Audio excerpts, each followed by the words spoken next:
سورۃ الکافرون۔ بسم اللہ الرحمن الرحیم۔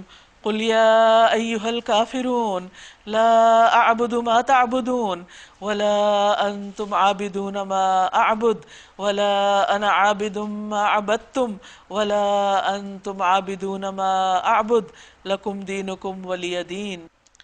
کہہ دیجئے کہ اے کافرو، میں ان کی عبادت نہیں کرتا جن کی عبادت تم کرتے ہو، اور نہ تم اس کی عبادت کرنے والے ہو جس کی عبادت میں کرتا ہوں، اور نہ میں ان کی عبادت کرنے والا ہوں جن کی عبادت تم نے کی ہے، اور نہ تم اس کی عبادت کرنے والے ہو جس کی عبادت میں کرتا ہوں۔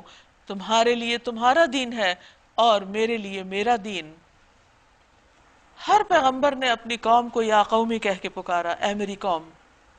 جب قوم نہ مانی تو اس قوم کو ختم کر دیا گیا۔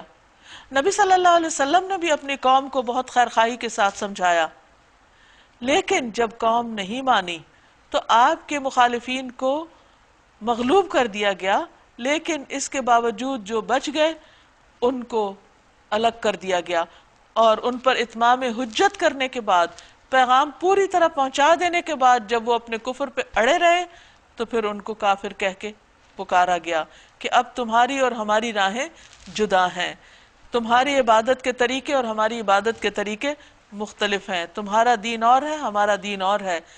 اور نبی صلی اللہ علیہ وسلم نے ہدایت کو گمراہی سے بالکل الگ کر کے دکھا دیا، اور آج تک وہ راہیں واضح ہیں، اب جس کا جو جی چاہے انتخاب کرے۔